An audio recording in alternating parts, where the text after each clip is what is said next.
Fala galera, bom domingo para todo mundo. Vasco e Mirassol ontem jogaram pela 18ª rodada do Campeonato Brasileiro. 3-2 Mirassol e o Vasco agora correndo um sério risco de terminar a rodada na zona de rebaixamento, porque Fortaleza, Santos, times que estão ali beirando o Vasco para passar, podem ganhar ou empatar até para conseguirem levar o Vasco à zona de rebaixamento. É uma possibilidade muito grande de o Vasco estar na zona de rebaixamento nessa rodada. O que eu venho falar aqui nesse domingo, galera, eu que não tive a oportunidade ontem de ver o jogo, eu, sendo bem sincero com vocês, eu já não perco mais meu tempo vendo Vasco.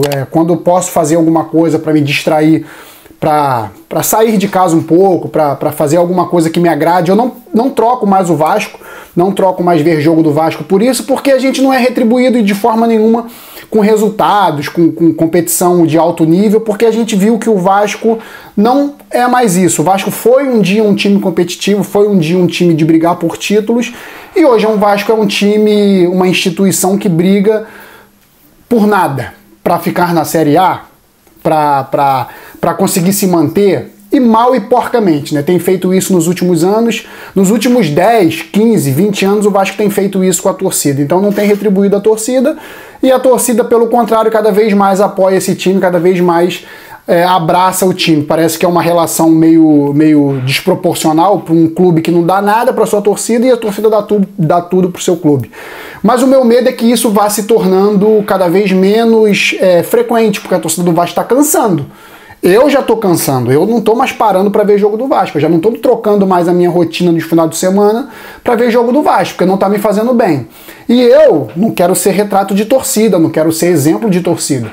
Mas eu posso dizer que isso está acontecendo com muita gente. Alguns amigos meus já estão deixando o Vasco de lado também. Já não estão mais acompanhando o Vasco como acompanhavam, deixavam compromissos de lado de final de semana, de dia de semana, para conseguir ver o Vasco e ser feliz, ou apoiar, ou ir ao estádio apoiar o Vasco. Estão deixando de lado. Então, especificamente sobre o jogo de ontem, que eu não acompanhei, eu só vi os melhores momentos, eu vi alguns pós-jogos de alguns canais, e eu pude perceber, pelos melhores momentos mesmo, que o Vasco, ele não pode, eu falei isso em outros vídeos, o Vasco tem que fazer hoje o simples. Eu pego como exemplo o Fluminense do ano passado. O Fluminense do ano passado, na 17ª rodada, indo para a 18ª, o Fluminense estava com 8 pontos. O Fluminense estava praticamente rebaixado com a pontuação que tem, metade da que o Vasco tem hoje, 15. E era quem o técnico do Fluminense? Fernando Diniz. E os resultados não apareciam. E o Fluminense com uma equipe melhor do que a do Vasco hoje. E os resultados não apareciam. O Fernando Diniz não conseguia fazer a equipe jogar. Muito pela teimosia que o Fernando Diniz tem. O Fernando Diniz é um cara que ele quer provar para o mundo que ele está certo. E às vezes você só tem que dar um passinho atrás, ser um pouco humilde e fazer o simples, galera. Faz o simples, bota o branco no lugar do branco, bota o amarelo no lugar do amarelo, o verde no lugar do verde. Ele quer pegar o amarelo, botar no lugar do verde, o azul no lugar do branco. Pega os caras que jogam em suas posições de origem, que não tenham o pé trocado, como o Maurício Lemos do lado esquerdo, como o Thiago Mendes não é zagueiro, como o Hugo Moura não é zagueiro. Pega esses caras e bota eles nas posições originais deles, que eles têm o hábito de jogar. O Lucas Freitas, pé canhoto do lado esquerdo, quarta zaga para os antigos, quarta zaga para os antigos. E o Vasco não consegue com o Fernando Diniz fazer isso. Então o Fluminense do ano passado teve que trocar. Demite o Fernando Diniz e contrata o Mano Menezes. Não estou comparando a qualidade de técnico para técnico não, se o Mano Menezes é melhor, se o Diniz é pior. Mas o Mano Menezes fez o quê? Ele fez o simples.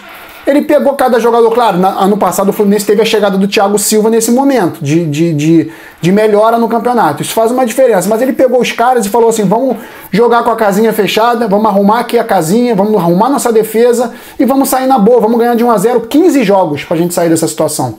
E foi isso que o Fluminense fez. O Fluminense emendou vitórias por 1-0, 2-1, empatava jogos difíceis fora de casa e conseguiu sair, conseguiu escapar. Então, esse exemplo que eu trouxe do Fluminense ano passado, não estou dizendo que o Vasco tem que fazer isso com o Fernando Diniz, eu estou tentando abrir o olho. Não sou eu que vou conseguir fazer o Fernando Diniz abrir o olho, quem sou eu? Não tem nem essa pretensão. Mas se ele conseguir entender que tem que dar um passinho atrás e fazer o simples, não estou nem falando para ele fazer algo absurdo, botar 3 zagueiros, jogar num 3-5-2, não. Pega o Freitas, bota o Freitas do lado esquerdo. Pega o João Vitor ou o Maurício Lemos, bota do lado direito. Pega os volantes, façam ele jogar de volante. Pega o Thiago Mendes, que é um segundo volante, faz bem o papel de segundo volante, faz ele jogar de segundo volante. Não inventa. O Maurício Lemos ontem deu um gol pro Mirassol, porque estava torto do lado esquerdo. E isso tá falando um cara que não é técnico, nunca estudou nada da FIFA, da CBF, não tem nenhum diploma. É simples entender. O cara que joga do lado direito, do lado esquerdo e é destro, ele fica torto para sair do jogo. Torto. E isso, há uns anos atrás, algumas décadas atrás, isso não fazia diferença, porque a qualidade técnica dos jogadores era melhor. O jogo era diferente, os zagueiros não tinham tanta importância na saída de jogo. Hoje os zagueiros começam jogadas de gol. Os zagueiros hoje encontram infiltrações na área do adversário para dar passe. Vídeo Léo Ortiz no Flamengo faz isso direto. Mas isso é uma exceção ainda. Mas a jogada começa. Ela começa com o zagueiro. E o Fernando Diniz está estragando a zaga do Vasco porque é teimoso. Tira o Lucas Freitas do time para botar Maurício Lemos e João Vitor. O João Vitor que nem fez uma partida ruim ontem não, pelo que eu ouvi, que eu pude observar. Mas, porra, bota o cara torto e entregou um gol pro Mirassol. E outra coisa, cara, a gente fica falando muito de sorte, de maré de azar. A sorte, ela acompanha os competentes. E o Vasco tem sido incompetente absurdamente nos últimos anos. Ontem o Vasco chegou a perder por 2-0 numa falha bizarra do Fusato, não vou isentar o goleiro. Ah, mas não tem ritmo de jogo, não interessa, tá treinando, tá ali, tem que defender aquela bola. Foi no meio, foi em cima dele, tem que defender. Falha do Fusato. Lance bizarro. Então, o Vasco sai perdendo por 1-0 numa falha do Fusato. 2-0 numa falha do... Olha só falha. Numa falha absurda, grotesca do Maurício Lemos. Aí o que acontece? O Vasco sai perdendo de 2-0. No segundo tempo, pô, pra qualquer um vascaíno, era tipo, desliga a TV e vai embora que o Vasco vai perder esse jogo. Mas não! O Vasco foi lá, buscou o 2-1 com o Puma, buscou o 2-2 com o Verratti. Aí a torcida do Vasco, que é uma torcida que sofre, que é iludida também, fala, não, agora, gente, é hoje. É hoje que o Vasco não perde, não vai estragar meu final de semana. O time empata um jogo e naturalmente, galera, isso em qualquer lugar do mundo, isso 80% das vezes, 90% das vezes, o time que sai perdendo por 2-0 e empata é o time que vai virar o jogo. A tendência, se não empatar o final do jogo, é o que o time que empatou vai virar o jogo depois de um 2-0. E o Vasco consegue errar de novo na defesa. Posicionamento e toma o 3-2, tendo corrido atrás de um 2-0 contra. Gente, é impressionante, cara. Eu não vou falar de espiritualismo, não vou falar de espiritualidade, não vou falar de karma, não vou falar de... É sempre competência, você pode ter certeza disso. Quem fica falando que é maré de sorte, maré de azar, não. Tem muita competência ou falta dela envolvida. O Vasco não tem um elenco competitivo, que os jogadores briguem entre si pelas posições. É o cara que assume a função de titular, ele fica ali como se fosse o dono do pedaço. E não tem que ser assim, não pode ser assim. O Vasco não tem competitividade no próprio elenco. É o cara que assume a titularidade e não precisa fazer muito mais para conquistar ali. Isso cai, faz o rendimento do time cair. E o Vasco, 7 jogos sem vencer depois da parada da Copa do Mundo, olha como é que a competência está muito envolvida nisso. O Vasco ficou 30 dias vendo os rivais jogarem o Mundial. Os rivais carioca, os 3, jogar o Mundial. 30 dias. Treinando, correndo, se condicionando, fazendo não sei o quê. A diretoria do Vasco buscando reforços que não conseguiram. Bando de incompetentes. Vou falar isso. O Pedrinho tá pegando a sua idolatria como jogador, embolando e jogando na lata do lixo. Porque em 30 dias de Copa do Mundo, de clubes, eu não estou nem falando desses dias que vieram depois, porque já é mais uma sequência de dias também que não conseguiu. Em 30 dias da Copa do Mundo, esses caras ficaram o quê? Assistindo a Copa do Mundo, tomando cerveja, comendo churrasco? Não conseguiram contratar um atacante de lado, botaram ali o Thiago Mendes para tapar um não sei o quê, porque os volantes do Vasco precisava de um volante xerifão, beleza, mas precisava muito mais de um ponta, precisava muito mais de um atacante que reserva pro Verratti. Precisa hoje, mais do que nunca, de um zagueiro xerifão, e o Vasco não conseguiu fazer nada disso. Então, a competência, ela está acompanhada, a sorte está acompanhada da competência, ela não vem por acaso. E o Vasco não é um time azarado, o Vasco é um time incompetente. O Vasco é um clube incompetente como um todo, há muito tempo. Então o Vasco, em 30 dias de Copa do Mundo de Clubes, treinou, depois de vencer o São Paulo, eles acharam que eles eram os melhores times do mundo, né? Um dos melhores times do mundo, né? Venceram o São Paulo no Morumbi, um São Paulo com 8 desfalques, foram lá, ganharam, Coutinho de cadeira de roda dando passe. Então conseguiram vencer o São Paulo, acharam que era o melhor time do mundo. Em 30 dias, ficaram tomando cerveja, comendo churrasco, vendo o Mundial de Clubes, porque eu acho que eles acharam que o Vasco ia chegar para brigar pelo G4. E passam uns 30 dias e o Vasco treina, vai jogar no Equador, toma ali uma 4-0, com um Piton expulso bizarramente, e começa uma sequência de resultados bizonhos do Vasco, um atrás do outro, resultados bizonhos, derrota pro Bragantino, derrota pro Del Valle, eliminação na Sul-Americana, empate com o Grêmio, não consegue vencer mais. Em 30 dias eles conseguiram piorar tudo que tinha parado para a Copa do Mundo. Então, vocês falam muito de sorte, eu falo de competência principalmente. O Vasco não foi competente na sua comissão técnica, na sua direção de futebol, e o presidente Pedrinho tá pegando a sua idolatria. Presidente Pedrinho pegando sua idolatria, embolando e jogando na lata do lixo. Porque está sendo muito incompetente. E não adianta falar que caiu no colo a SAF, porque realmente a SAF faliu, que o Vasco até nisso também é um negócio assim, a incompetência, de novo, não é sorte. Teve uma comissão para avaliar e o Vasco foi e aprovou a SAF. É incompetência, não é sorte. Ah, mas o Bahia, mas o Botafogo, eles são competentes, o Vasco não é há muito tempo. O Vasco pensa não sei em quê. Benefícios próprios, não sei, não estou falando que é, mas parece que é. Às vezes parece que é. Então, venderam para uma SAF de forma incompetente, mais uma vez, não é sorte, e a SAF do Vasco faliu. 777 faliu. E o Pedrinho era presidente do associativo. O que acontece? O Pedrinho entrou na justiça para reaver as ações provisoriamente, porque o Vasco hoje é por liminar, o Vasco é presidido por uma liminar, e o Pedrinho assume a presidência do futebol. Então, aí que mora o problema, porque ele poderia, não sei se ele fez, eu acho que ele nem vai fazer, acho que seria uma atitude muito pequena dele, ele falar, eu não queria ser presidente do futebol, eu me isento de responsabilidade, eu salvei o Vasco da falência. Ele poderia chegar e falar isso, simples assim, não tenho investidor para investir no futebol, eu evitei que o Vasco falisse porque eu entrei na justiça e eu salvei esse clube. E ele realmente fez isso. E toda a torcida reconheceu. Só que isso é uma parte, isso é um capítulo da história. A outra parte é que ele assumiu essa responsabilidade que ele poderia ter pedido para sair, ele poderia ter pedido para ir embora, não quero assumir, vou botar alguém mais competente. Ele assumiu a presidência também do futebol, os 70%, e ele está há 1 ano e meio tocando o futebol de uma forma amadora. E eu não isento ele de responsabilidade, não. Ele pegou, tirou o Vasco da falência, de uma venda da 777 para qualquer coisa e tornar o Vasco impossível de se controlar. Então ele pegou e salvou o Vasco disso, beleza. Todo mundo reconhece isso. Mas uma vez feito isso, ele não pode se isentar da responsabilidade do que ele tem feito nesse último ano e meio, contratando jogadores sem o menor critério, ou um critério muito vago, critério muito pequeno, muito ruim, critério ruim. Então, o Vasco, hoje, ele é um retrato do que foi hoje, do que foi esse 1 ano e meio do presidente Pedrinho, não isento de responsabilidade. Ele está pegando com essa teimosia, com essa falta de comunicação, com esse mau humor que ele demonstrou na última coletiva brigando com o repórter. Ele está demonstrando que... ele está fazendo com que a idolatria dele vá para a lata do lixo, por conta de uma incompetência absurda na administração do clube. É o que eu falei, galera. Não está dando certo, não sabe o que fazer, está perdido.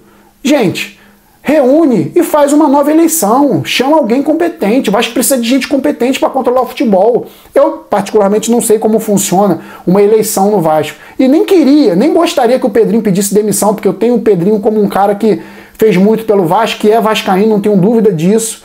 Mas uma coisa é ser vascaíno, uma coisa é ter competência. O Pedrinho poderia sair pela porta da frente. Assume que não tem a competência, mas às vezes o orgulho, às vezes as pessoas que estão ao seu redor não te fazem bem. Então, eu acho que ele poderia ter pedido para sair de uma forma digna. Eu acho que ele teria muitas críticas, mas eu seria o primeiro a vir aqui elogiá-lo. O cara reconheceu que não tem competência para controlar o futebol e pediu para sair, está fazendo uma nova eleição para eleger alguém ali para assumir. Eu não sei como é que funciona isso na prática. Tem que chamar os conselheiros, tem que chamar a assembleia, não sei. Provavelmente tem. Mas então, eu acho que é isso. Eu acho que o Pedrinho, ele tem essa coisa dúbia. Ele tira o Vasco da falência por tirar da 777 pela justiça, segurar, resguardar. Mas por um outro lado ele está fazendo muito mal ao futebol, cara. Está se igualando ou sendo pior que os últimos presidentes associativos. Está sendo igual ou pior. Infelizmente, cara. E é isso que está matando a torcida do Vasco. Está afastando a torcida do Vasco. É ter visto o Pedrinho como uma luz no fim do túnel, por ser vascaíno, e agora essa luz, cara, tá se apagando. Porque o Pedrinho, ele não tá tendo competência para administrar bem o futebol. Pô, cara, quase 2 meses, com Copa do Mundo de Clubes de 30 dias, 7 partidas que o Vasco não vence, o Vasco não conseguiu contratar um atacante, cara. Porra, não sei o que é isso não, porque você fala que é falta de dinheiro. Mas não é só falta de dinheiro, porque eu vejo clubes aí com situação parecida ou pior que a do Vasco que contratam, emprestam, pede emprestado, dá alguém, troca, vende, faz o escambau, cara, promete, pega empréstimo com opção de compra, com promessa de compra, com obrigatoriedade de... Faz o escambau, cara, mas você consegue. O Vasco não consegue. E não tô falando contratar qualquer um, porque não adianta. Qualquer um tem um monte no Vasco, tem um monte de qualquer um no Vasco.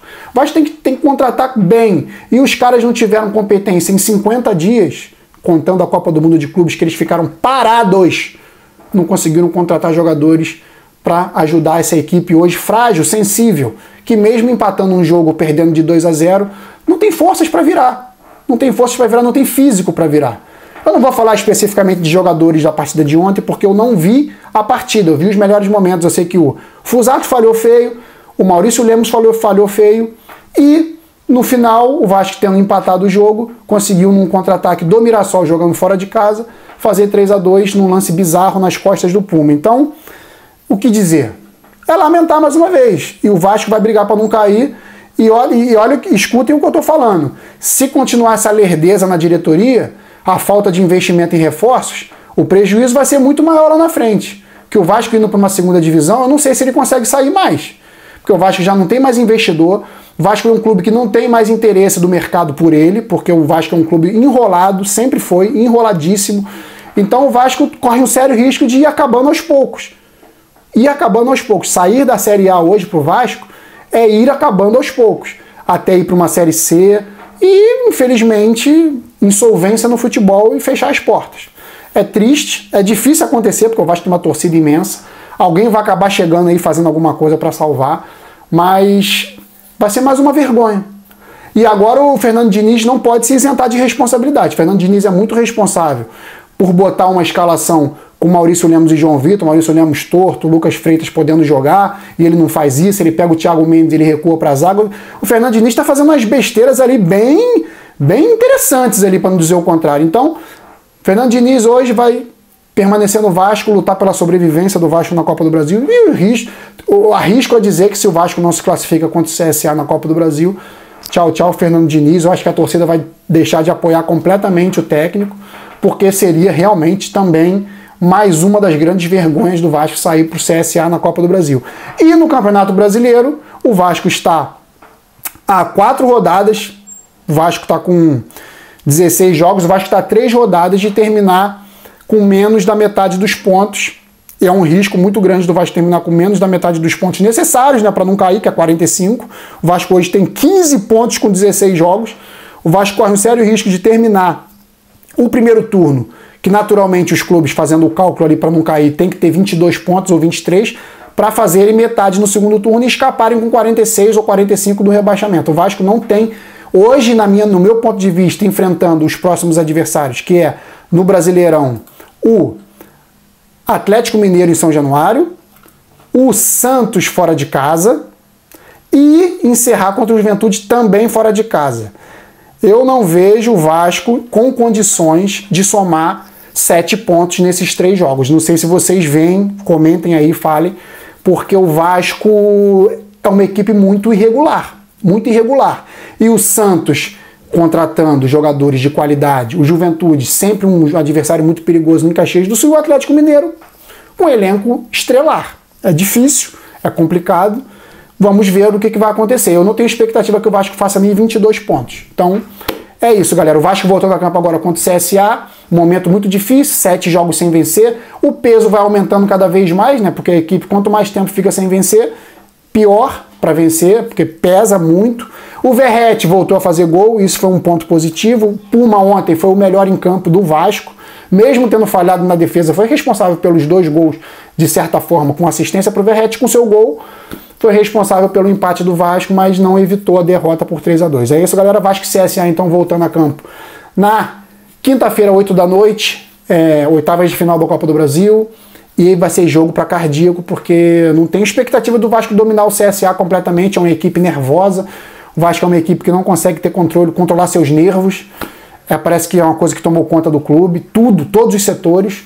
O Vasco é uma equipe abalada, sempre muito abalada, tudo muito difícil sempre, e a torcida está de saco cheio, a torcida que vai apoiar, mas se não fizer dentro de campo, vai protestar e vai ser ruim para o clube, vai ser ruim para o time em campo. É isso, galera, valeu, saudações vascaínas sempre, fui!